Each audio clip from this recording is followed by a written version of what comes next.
evening, ladies and gentlemen. Sorry, my Polish is terribly limited. I can order my beer quite good, but that's all, and that's why I have to speak in English this morning. It's not allowed for me to speak in German because we have another translation system.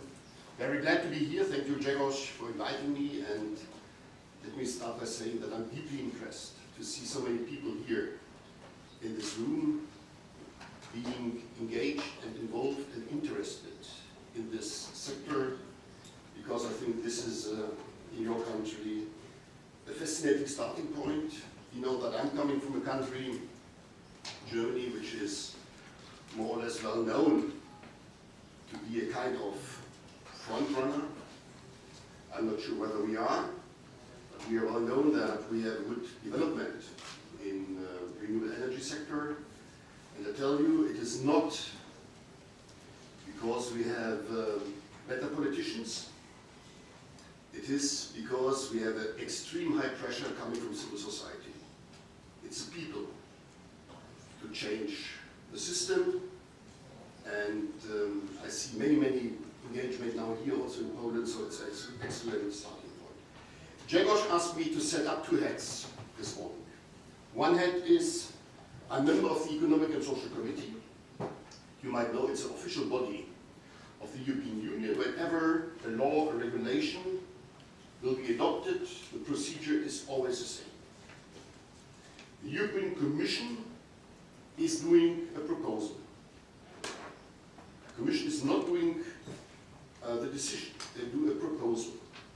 And the decision is made by our politicians, by the Council, the ministers coming from the member states, and by members of European Parliament coming from the countries.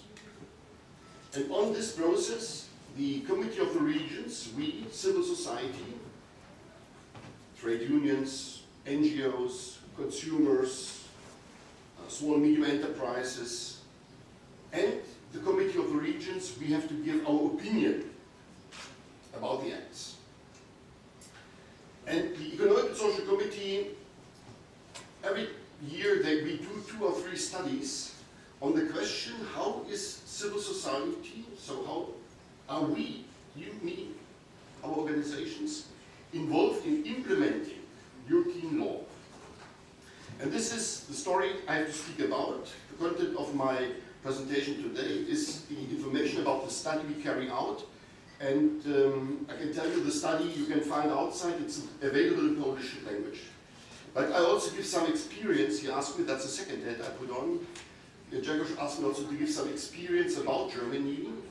I'm working for an environmental organization in Germany, EuroNature, and with the support of our Ministry for Environment, we are happy to do a project in the northeastern part of your country, in Podlasie, on renewable energy, and I can do some links on that. So, European policy. You know, we have these decisions. We have this European Renewable Energy Directive from 2009, which says we would like to reduce the greenhouse gas emissions in Europe by 20%, and 20% of the energy should come, it has to come from energy, from renewable energy sources. We have a new decision last year, the new energy and climate package until 2030, where we said, okay, it's not just 20% greenhouse gas emissions, but 40% greenhouse gas emissions by 2030, and 27% of the energy has to come from renewables. You know that your government is not happy with that. It was mainly Poland to oppose in Brussels against this decision. Finally, also Poland agrees on that. And what was the background of that? I think your government is saying renewable energy is a problem. It is a burden for our economy. It's completely different to that what we have the outcome of Brussels, and you might know that Mr. Juncker, when he became the president of the Commission, he stated very clearly he would like to see Europe becoming #1 in renewable energy sources worldwide. And what is the background of that? Mr. Juncker is not doing climate policy. Mr. Juncker clearly stated we have to become more independent from imports of energy, and we have to create jobs. This is behind renewable energy policy. And that's why it's very interesting to have a look to this directive on renewable energy sources from 2009, because there are not just these national binding targets in. For Poland, I think it's 15% of renewable energy. This directive, and I really can advise you to have a look into that directive, includes an enormous amount of very important statements on the benefit of the new energy area which is coming up, and it also includes some very important statements on the players, who is doing it. And let's remind what Mr. Lewicki said yesterday. Mr. Lewicki spoke about monopolists. Here in Poland you have 5, I think, big companies producing energy. The country I'm coming from, we have 4. We can call them monopolists, we can also call them dinosaurier, whatever you want. In France they have 1 electricity force. So they are producing electricity in big centralized power stations. And our rule, your and my rule, in this play is very simple. They produce, we use.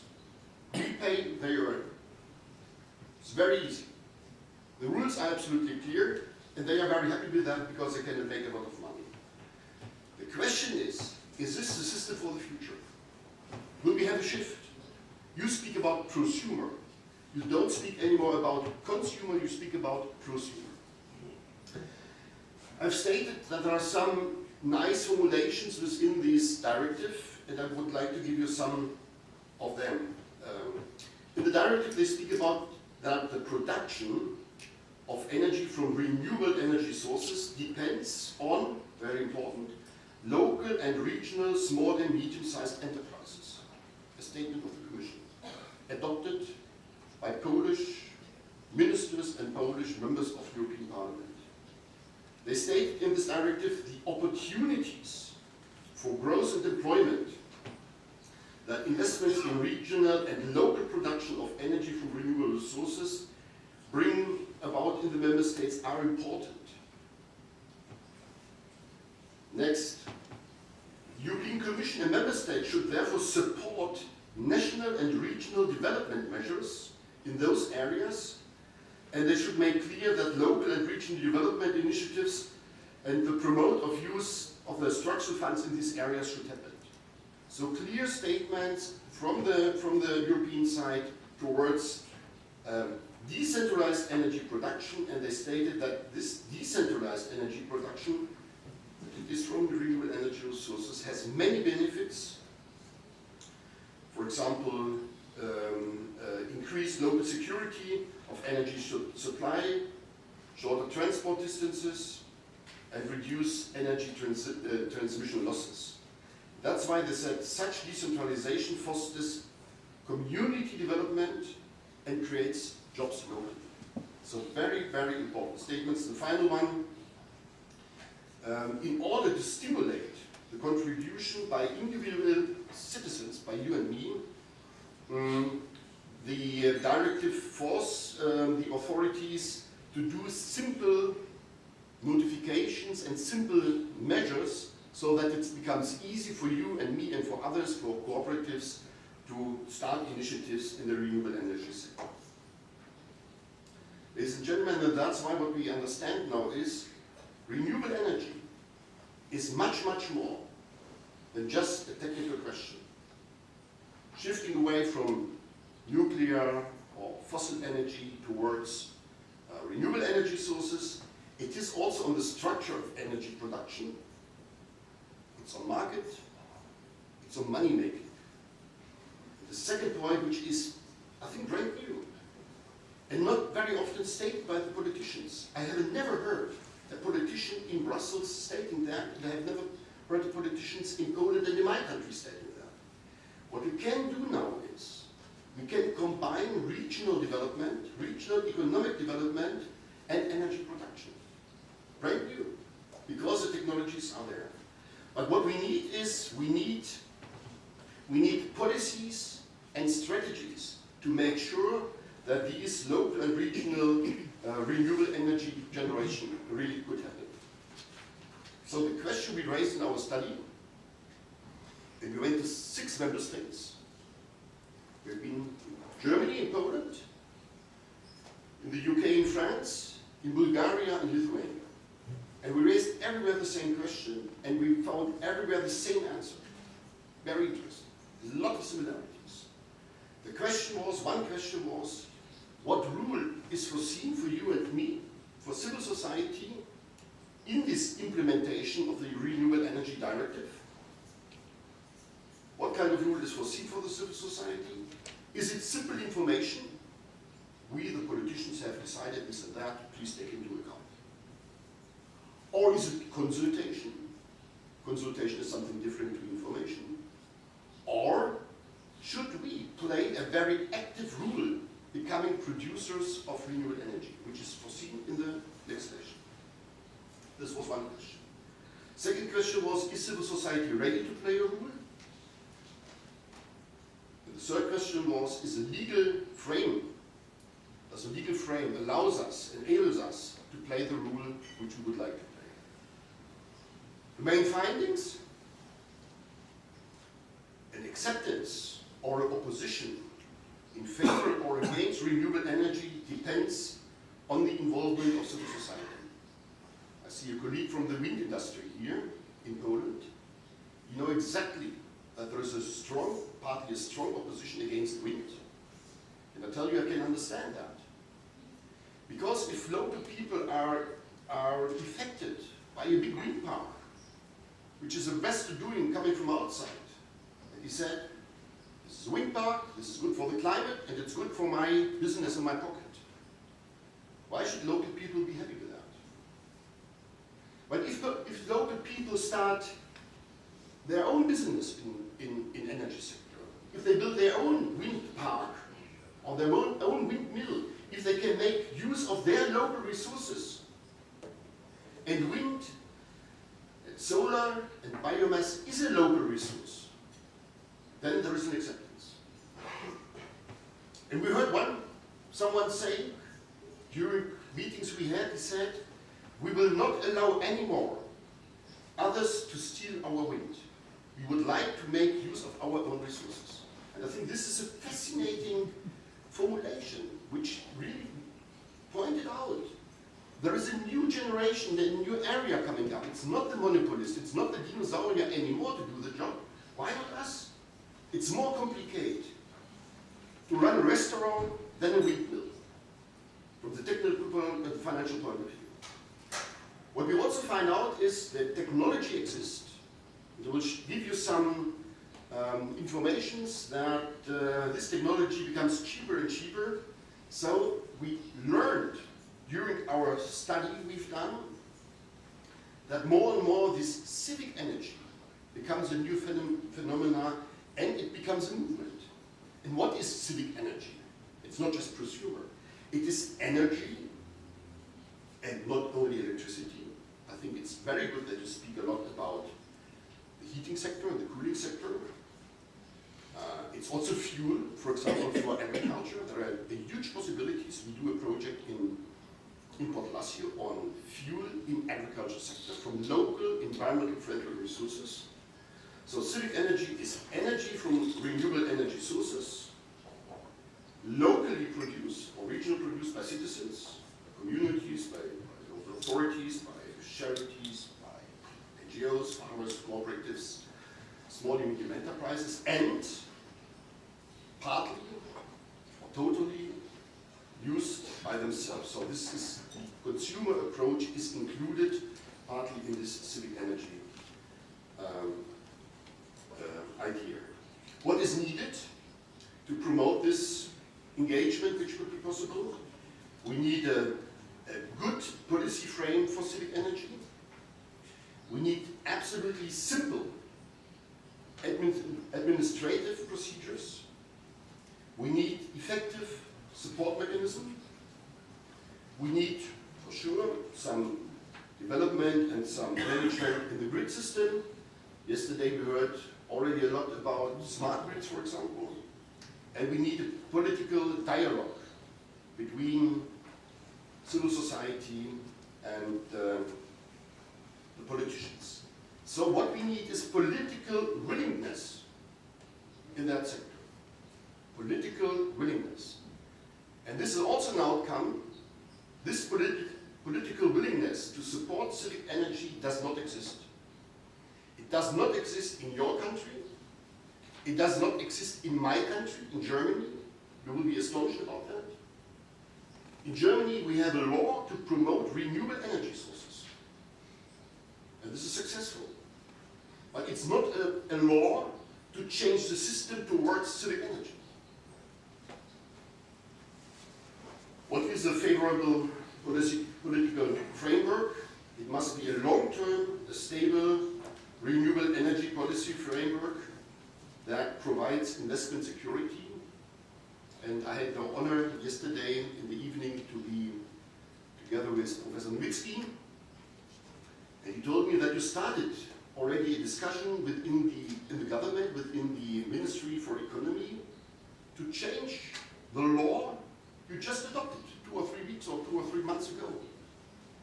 Ladies and gentlemen, and to make it more worse, to cut the small, what to say, incentives you have given now to prosumer side, to cut them. If this is a policy, your politicians should stand up and say, we don't want that, stop, full stop. And then you have clearness, and then you can start a political debate. Civic energy should therefore be integrated part of the policy to become this good framework. We need very simple administrative procedures. Also there you have some developments, but they could be much better. For example, me personally, I set up a very small-scale photovoltaic installation on my roof a year ago. From the first point of discussion with the company to start the production, it took me 6 weeks, not more. And everything was ready, and it was not a big effort to do it. It could be, if the administration is willing to do it could be easy, but it's not easy now. We need effective support mechanism. We need, for example, a priority to feed in the electricity from renewable energy sources. We need effective feed-in tariffs, and not just for 15 years. Because the period should be a little longer. We had a feed-in tariff for 20 years, and the feed-in tariff should be the main form of the support of civic renewable energy. Net metering is also a possibility. Tenders auction system, an extreme problem for small-scale installation, an extreme problem. And ladies and gentlemen, why do we have to support renewable energy at all? Why? The answer is very simple. Because non-renewable energy are much more subsidized than renewable energy sources. Let's create a level playing field. Our politicians agreed 3 years ago on the Rio +20 conference to stop all harmful subsidies in the energy sector. If they would do so, if we would include the so-called external costs of air pollution into the energy cost, renewable energy would be without any problem. They could compete without any problem right now. But we have direct and indirect subsidies for the non-renewable sector, and that's why we need support mechanisms for the renewable energy sector. These subsidies will go down and down and down because the costs for renewable energy are decreasing. You can see here a figure from solar panels, photovoltaic. In 2006, we had to pay around 5,000 euro each kilowatt hour peak, each kilowatt peak. Yesterday we learned that they are down here to 1,900 for small-scale ones. We see the figure, the average in Germany is 1,700 in 2013. We are down more now. If you have a 10 kilowatt installation, we calculate about 1,200 to 1,300 euro each kilowatt. So it's a dramatic decrease of cost for renewable energy, and this makes it possible also to reduce the feed-in tariff very much. In my country, in Germany, you should know, for example, this is the feed-in tariff of 2006. But you can see in 2006, we paid for each and every kilowatt hour coming from solar 55 euros, 2.20. Can you imagine? Terrible expensive. Terribly expensive. You couldn't afford that in your economy. We did.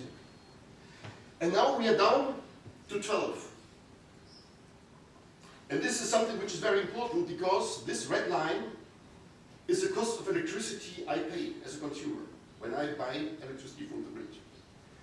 And what you can see is, in that time, when the feed-in tariff was much higher than the cost from the grid, there was no prosumer approach. People produced, they sent it to the grid, they got 55 cents, or they got 40, 35, and they bought electricity back from the grid because it was cheaper. But now you can see for me it is cheaper to use the electricity I produce from my roof than buying it from the grid. And this will stimulate a very new technology, storage. Why should somebody invest in storage in that time when it was no need to store it? Now, as the production becomes cheaper than buying from the grid, the support mechanism will play a less important role in the future. Nowadays we need still a support, but they will go down. We also make some recommendation on the grid development and of the transparent policy dialogue, but you might have a look into that paper. I think I should not go into the details right now. Some experience, now the other hat, I put the other hat on now. Some experience in my country in the energy sector. The coal-fired station, it's lignite, it's coming to the end. What we have right now is fascinating figures from my point of view. Here you can see the installed capacities in Germany in the electricity sector.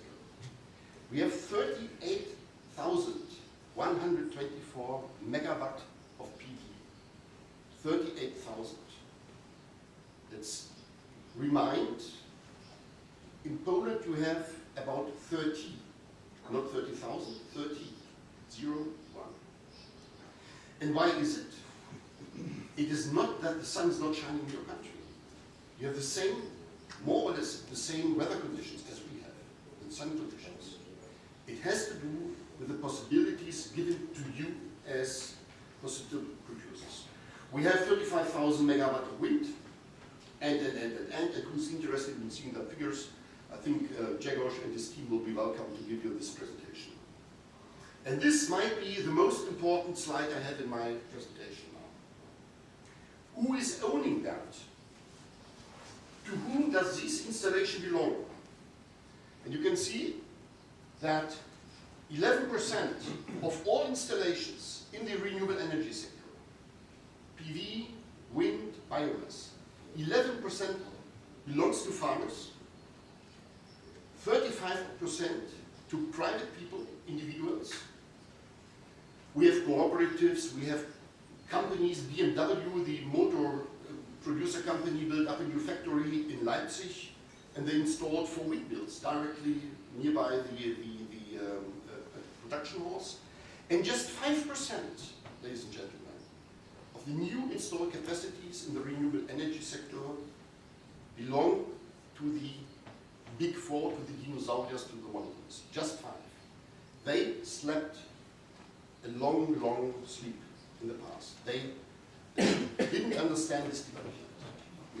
And the result of this is that around 30% nowadays of our electricity is coming from renewable sources. It was 3% in 1990. And this is a problem for them. They lost extremely power and market and money, and now they woke up. Now they woke up. And they do everything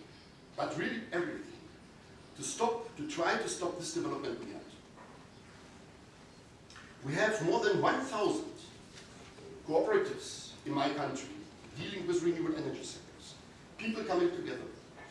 I'll give you one example in the northwest part of Germany, a gmina, a village, Krummhörn, 13,000 inhabitants. Main source of income is tourism, or was tourism, and now they have installed 159 windmills, and 140 of them belong to local people. They are owners, and they make the business with that, and they have no problem in combining wind energy and tourism. They initiated an energy cooperative there, and the initiator was a local bank, like this one, and the local government, the mayor. And they have a focus, for example, on photovoltaic. They installed already 500 kilowatt of photovoltaic, and the investment came from 120 members in this cooperative. And the engagement started with 10 euro. It's not that it's just something for rich people. No, they want to have an involvement of the local people. Very, very basic things. This is what they do. They rent the roofs of public building, because the mayor may not invest by himself by law. So they rent the roof. They installed the PVs on that. And there is some money for rental costs, which is given to the schools, and they can buy something for the schools because they have a PV panel on the roof. And for the citizens, it is very interesting, and for the bank also, because the return of investment is much higher than the return rate the bank can play. So there's an income for the schools, as I said, and for the firefighters. It's a win-win situation in the local sector. In this same village, they started with, as I said, also with wind parks, and there is a new wind park now being created. 50% of the money should become by the company which is designing this wind park. 25% of the money should come from the citizens, 25% from local sources, 35%, I hope I'm not too fast for the translators, sorry, 35% from the landowners. So also here you can see it is the idea to make use of the local sources for local income and for local jobs. Let's have a look to another part in Germany. Oh, this is it's a bit wrong. It's here in Bavaria, in the northeastern part of Bavaria, in Bayreuth, in the Frankenwald. And also here they started with some, how to say, some thoughts. What is happening in our region? We have to earn a lot of money in our region to import energy. 100 million euro each and every year to import energy for heat purposes in private houses. And who is making the benefit? These guys on the right side. It's Mr. Putin and others. They make the money when we use energy. Another 175 million euro money they spend to import electricity. In the Sheikh of Oman, they can build nice islands with the money we have to earn. And so their idea is, do we have local sources to make use of, to make sure that parts of the money can remain in the region? And I have in my presentation a lot of examples. I can't show them right now because of lack of time. We have these nurses being active in building up a new biomass boiler, 1.2 megawatt, based on wood chips. And they do not just heat their own houses. This is a storage of this wood chips. The wood chips coming from local farmers. So local farmers are involved in doing some business and doing some work. We have 1.2 kilometers of new heat grid, and we have a heat price which is cheaper now than the heat price before when they fired with oil. We have another examples where also farmers play a role. This is a very small scaled, not the newest one, but a very small scaled or more or less small-scale biogas facility run. The substrate is not maize. Very important. We have done a lot of problems and a lot of mistakes in Germany with the substrate. Maize is too expensive. This was a starting point in that village. They discussed, the people discussed everywhere, and altogether, this is very important to include the local people. They also started to become active in producing. For example, they renovated a small house where they put in a wood chip boiler, they put in, and on the roofs, some photovoltaics. This wood chip boiler is operated by the farmer, who is also producing the biogas facility, and they set up an own cooperative in that village to make sure that the money they need for energy mostly remains in the regions and created jobs locally. Some figures there. And final point I would like to raise, the idea to have heating plant plus storage, and for this I don't go to the area in Bavaria where we already have implemented that, but I like to show that it's also possible in your country. You might know that Podczas is one of the first voivodeships who have set up a strategy saying we want to make use of renewable energy sources as a tool for region development. We want to create jobs. And for this, we would like to make sure that the benefit remains in the region and that the people make benefit out of that. And they also make the calculation, Podczas, more than 5 billion zloty year by year move out of that region, out of that poor region, to import energy. And it's the same thinking to say, can we make sure that partly this money can stay in the region, or maybe that we can export energy out of our region and to have an income and not an import of energy, but an export of energy and an income of money. And this is a village, Talejevo, nearby the Bug River, where we started some calculation about a new heating grid. And we made, it's 23 buildings, you have some figures here, we need 1.5 kilometers of new grid. Professor Nowitzki start to write, but I will give you the figures, Mr. Nowitzki, no problem. And we make a calculation what heating sources might be the best because of money. We calculated biogas, it would be one of the cheapest there, but the farmers had no interest. We discussed wood chips, we discussed pellets, and we discussed something brand new. Wind power to heat. The conditions to go into the grid with wind electricity is problematic because of the regulations here. But what about the idea to have citizens-owned windmill to take the electricity to heat pumps, to produce heat, put them in a storage, and to send it to the people. And the calculation is very fascinating, what we find out. Today, the heat price based on fossil oil is 9 to 9.8 euro cent. The new system would cost about 6.5 to 7 euro cent. And to compare it with another situation in a bigger city, Wappe, where they have an existing grid, gas is 10.3, gas biomass mix is 8.4, and coal 6.3. And the conditions to do such investment, wind power to heat, in a city like Wappe, is much better than in a village because of the energy density, which is the energy demand is much better in villages. So what I want to say is, there are enormous opportunities right now. Even the conditions in your country, from the political side, are more bad to start initiatives successfully.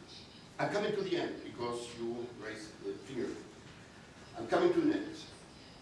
Main findings of our study. In all the member states we visited, civil society is ready to be a part, to play a role, to be a major driver of this energy transition. We, you, all of us, can contribute with human resources, with brain, with ideas, with creativity, with money. But we want to make not just use of the resources, we also want to have a share of the benefits of that. It's not that we would like just to see foreign companies coming in and taking the money out of our regions. So we want that we can combine, and we would like to combine climate protection, regional development, businesses, job creations. We have a highly motivated civil society. Look here into this room, nearly 200 people unimpressed. In all visited countries. We have a lot of frustration. Also look here into this room, and two parts in my country, about the existing situations, about bureaucracy, about non-recognition of the civic energy by the policy makers. We have not a strategy, nowhere, on making sure that this transition towards civic energy can happen. So for us, the EU directive is not really implemented, and we have a lack of political willingness. But major changes, ladies and gentlemen, in the society is not coming top down. It's coming bottom up. And you know it much better than I do. Look, 25 years or 30 years back, what was the situation and who changed? Your society, your system. It was not the politicians. It was you. You stood up and you said no changes. So it's a long way to go.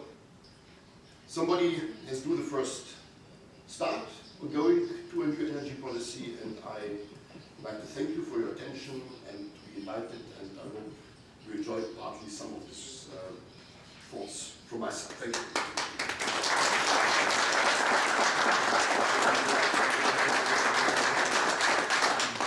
Dziękujemy bardzo za niezmiernie interesującą prezentację, zwłaszcza w obszarze tych doświadczeń niemieckich. My jesteśmy znacznie wcześniej na tej krzywej spadku kosztów i oczywiście rozwoju energetyki prosumenckiej, po prostu niemiecką nie możemy porównywać. Proszę Państwa, przewidujemy, że główna dyskusja będzie dzisiaj po południu w trakcie debat. Natomiast jeżeli ktoś ma jakieś krótkie pytania do prelegenta, to zapraszam.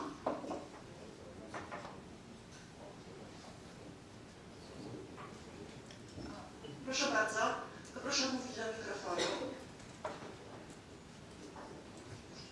Moje nazwisko Prezentacja, Zachodniopomorskie Uniwersytet Technologiczny. Mam takie pytanie. Czy sądzi Pan, że można przyłożyć 1 do 1 wzorce niemieckie na sytuację polską, zważywszy, że aspekty regulacyjne, aspekty prawne stawiały nas w zupełnie innej sytuacji? W Niemczech sytuacja była taka, że prosument przede wszystkim zarabiał, inwestując w odnawialne źródła energii, zakładając spółdzielnie energetyczne. W Polsce on będzie przede wszystkim oszczędzał. To zupełnie inne podejście i też zupełnie inna motywacja do działania. Well, we have two ideas in Germany. One is indeed making money with renewable energy sources, no question. But more and more, as I said, as the technology becomes cheaper and the feed-in tariff is less attractive, it is to go to the prosumer side and to save money. And I think my colleague Matthias Rehm will also explain some experience from Germany. I think you mentioned, if I've seen right his presentation before, that's why I took it out. You will mention one village, Großbadorf, where we have, and you might laugh now, but where we have also some fascinating development. What was the situation there? They had a football club. And the football club was successful and got up in another league, in a higher league. And they need a roof in their stadium to protect the visitors against wind and rain. But they had no money to do it, to invest in that stadium. What they done is they set up a cooperative. A cooperative which created a solar panel as a roof in the stadium. And the return of money was very limited. It was not a really interesting investment in earning money, but they've done something for the society in their area, and they earn a little money. And they get another benefit. For each and every soccer play at home, they get a free ticket. They get a kielbasa in each play, sausage. and beer. This is also one example which is happening.